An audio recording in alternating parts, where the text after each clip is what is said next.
चलो स्टार्ट करते हैं। मॉडर्न फिजिक्स का छठा लेक्चर, एटॉमिक स्ट्रक्चर। मैं फटाफट कुछ कहानी सुना रहा हूँ, उसको सुन लेना, ज्यादा दिमाग लगाने की जरूरत नहीं, इससे कुछ आता नहीं। कि भाई बहुत दिन पहले से लोग ये मानते हैं कि जो दुनिया है, मतलब पहले तो पता नहीं कैसे मानते, लेकिन बाद में ये माना गया कि दुनिया कुछ टाइप के एटम से बनी है, जो अलग अलग रेशियो प्रोपोर्शन में ऐड होकर कुछ सब्सटेंसेस को बनाते हैं। और ऐसा माना जाता था, मतलब ये मानते थे कि all is build up of different types of atoms.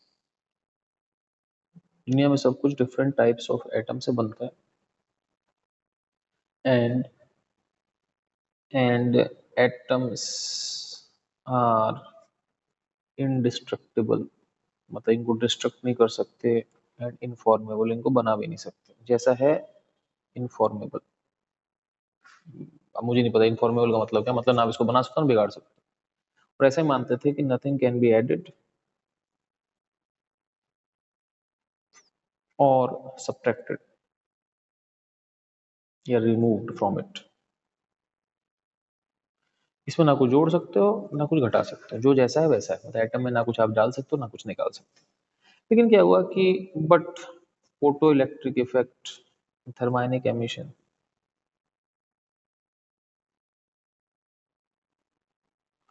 Proved it wrong.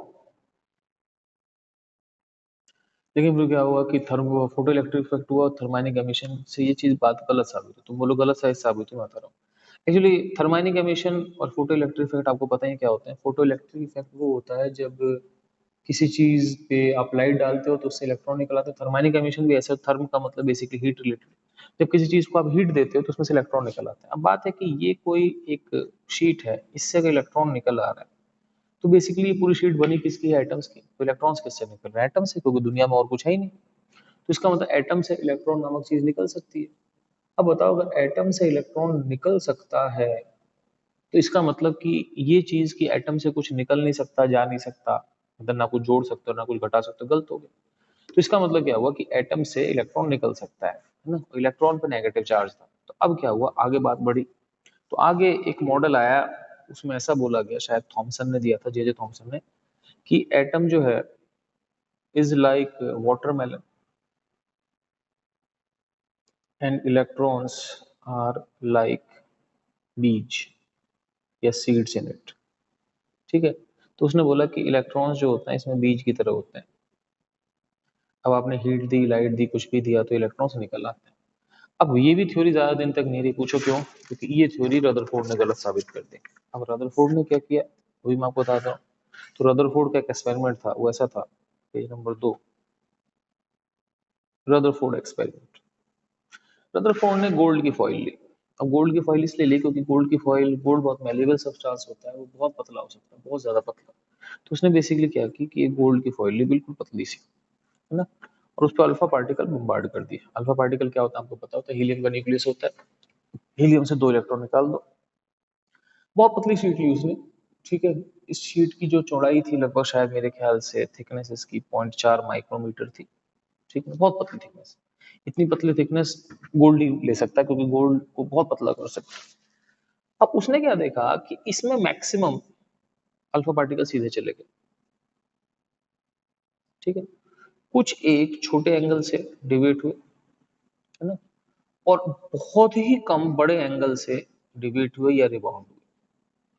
ठीक है। एग्जैक्टली डेटा मुझे नहीं पता, लेकिन आप ये समझ लो कि लगभग लगभग ये मान लो कि 99.9% या तो सीधे चले गए या जरा सा एंगल से डिविएट हुए।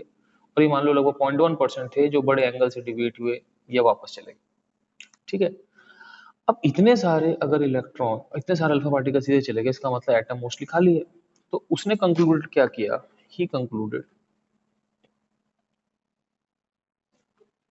That atom is almost empty.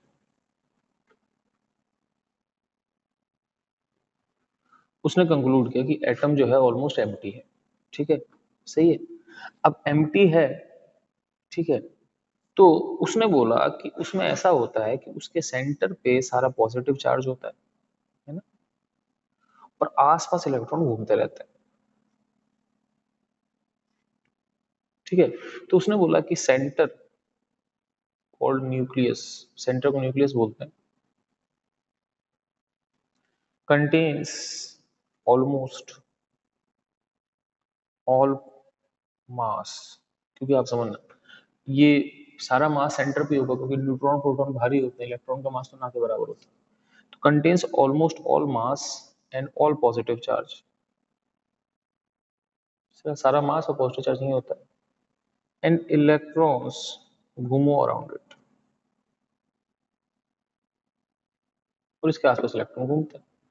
तो वही होता है कि ये न्यूक्लियस है, और न्यूक्लियस उसने बोला बहुत छोटा है ना। तो न्यूक्लियस इज वेरी स्मॉल। अब कितना स्मॉल है, मतलब आप ऐसे समझ लो कि एक फुटबॉल फील्ड के सेंटर पे एक आदमी खड़ा है, इतना बड़ा न्यूक्लियस है। तो हुआ क्या कि जब अल्फा पार्टिकल, देखो अल्फा पार्टिकल जब आए तो वो मैक्सिमम खाली जगह तो सीधे सीधे निकल गए, ठीक है। अब हुआ क्या कि जो न्यूक्लियस के पास से गुजरा, तो जो न्यूक्लियस से थोड़ा दूर गुजरा वो थोड़े एंगल से गया, जो न्यूक्लियस के पास से गुजरा वो कुछ बड़े एंगल से होगा, जो बिल्कुल सामने आकर बाउंड हो गया। अब न्यूक्लियस इतना छोटा है, इसीलिए क्या हुआ, मैक्सिमम पार्टिकल्स जो होते हैं वो इधर उधर से निकल के अनडिविएटेड। समझ रही बात?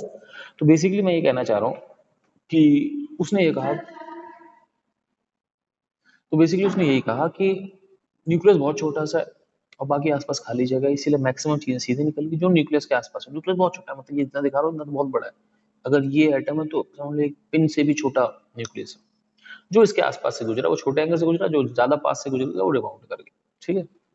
अब दिक्कत क्या हुई कि रदरफोर्ड में दो समस्या होगी। तो मैं आपको दो समस्या बताता हूँ, बाकी रदरफोर्ड सही था, ठीक है। पेज नंबर 3, समस्या ए, रदरफोर्ड। रदरफोर्ड की समस्या क्या थी? रदरफोर्ड ने ऐसा बोला कि ये जो न्यूक्लियस है इसके आसपास इलेक्ट्रॉन घूमता है, ठीक है। अब इलेक्ट्रॉन न्यूक्लियस के आसपास घूमेगा तो बेसिकली एक अट्रैक्शन होना चाहिए। अब अट्रैक्शन कितना होगा, मान लो इसमें जेड एटॉमिक नंबर है तो यहाँ पे जेड प्रोटॉन होंगे, तो न्यूक्लियस का चार्ज होगा प्लस जेड ही। इसका अट्रैक्टिव फोर्स होगा के Q1 Q2/r², है ना। और ये बैलेंस होगा, अगर ये घूम रहा है तो ये mv²/r मतलब सेंट्रीफ्यूगल फोर्स से बैलेंस हो जाएगा। तो उसके हिसाब से ये हो गया, ठीक है। अब हुआ क्या कि एक चक्कर है कि एन एक्सेलरेटेड चार्ज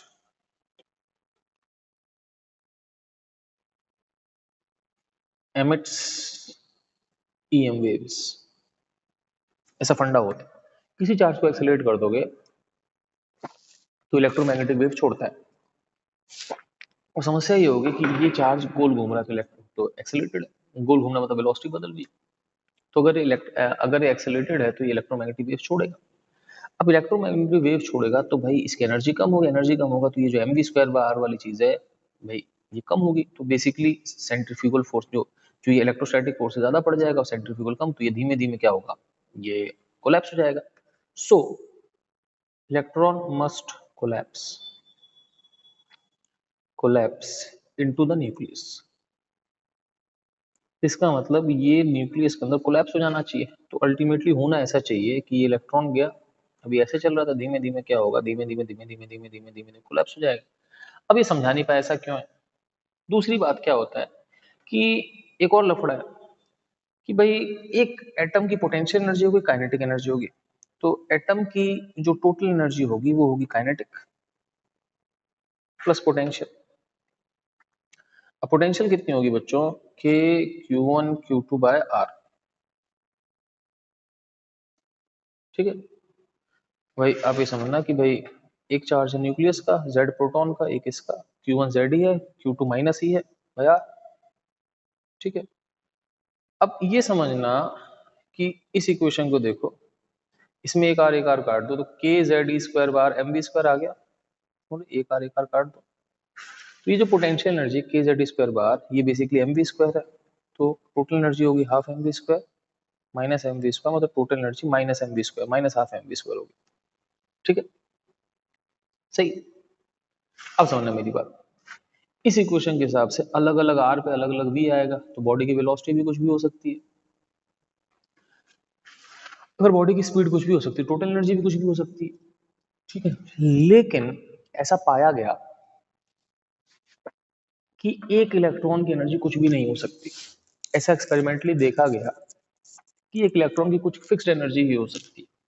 तो अकॉर्डिंग टू रदरफोर्ड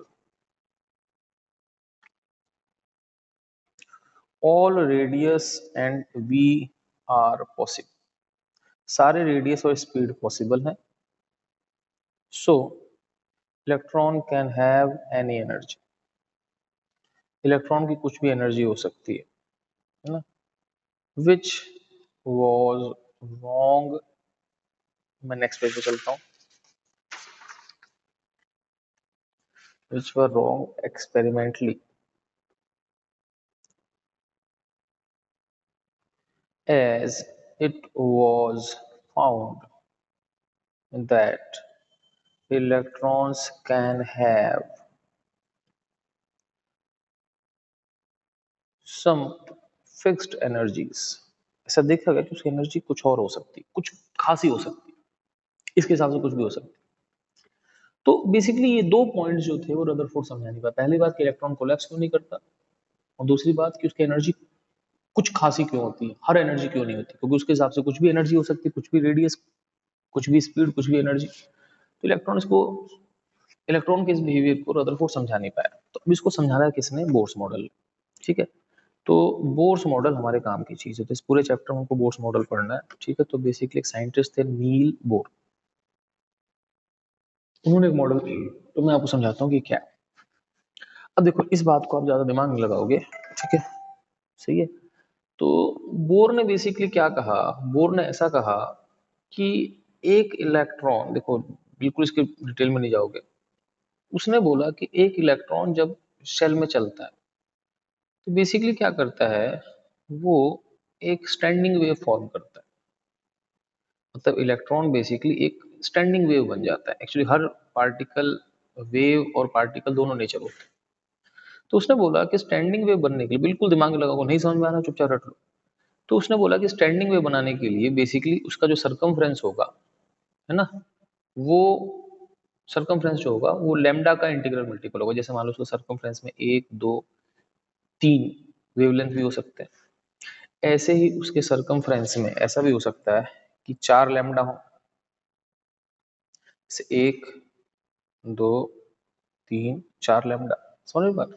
तो बेसिकली उसने क्या बोला, उसने ऐसा बोला कि नील बोर ने ऐसा बोला कि एन इलेक्ट्रॉन, ठीक है, behaves as a standing wave, एक स्टैंडिंग वेव की तरह बिहेव करता है, in which energy is locked. ठीक है, क्यों इसे चक्कर में बिल्कुल नहीं पड़ोगे, चाहो तो भूल जाओ इस बात को। ठीक है, एंड फॉर दैट, और उसके लिए जो सरकमफ्रेंस होगा is integral multiple of lambda. Circumference lambda का इंटीग्रल मल्टीपल होगा। मतलब ये हुआ कि जो आपका 2 पाई आर है वो n टाइम्स लैम्डा होगा। अब मुझे पता है कि एक चीज होती है डी ब्रॉगली वेवलेंथ, आपने केमिस्ट्री में पढ़ी होगी, मेरे को ही पढ़ाना था लेकिन मैं इसके बाद पढ़ाऊंगा। डी ब्रॉगली वेवलेंथ होता है h बाय p, या h बाय मोमेंटम। तो किसी चीज का h बाय मोमेंटम जो होता है वो डी ब्रॉगली वेवलेंथ होता है। तो इलेक्ट्रॉन की बात करोगे तो बेसिकली क्या, वो 2 पाई आर बराबर एन, लेमडा की जगह h बाय पी को एम वी लिख दो, तो यहाँ से क्या आ गया, एम वी आर बराबर एन एच बाई टू। जब भी एम वी आर, जिसको एंगुलर मोमेंटम भी बोल सकते हैं, जब भी angular momentum n h by two pi होगा, मतलब एच बाई टू पाई का इंटीग्रल मल्टीपल होगा, ठीक है ना, उस केस में वो स्टैंडिंग वेव की तरह बिहेव करेगा और उसकी एनर्जी का लॉस नहीं होगा। ठीक है, सही है। तो अब बेसिकली क्या हुआ कि ये एक नई कंडीशन आ गई। अब इसमें n की वैल्यू 1 2 3 4 कुछ भी आ गई। इससे क्या होगा कि ये चीज क्वांटाइज्ड होगी।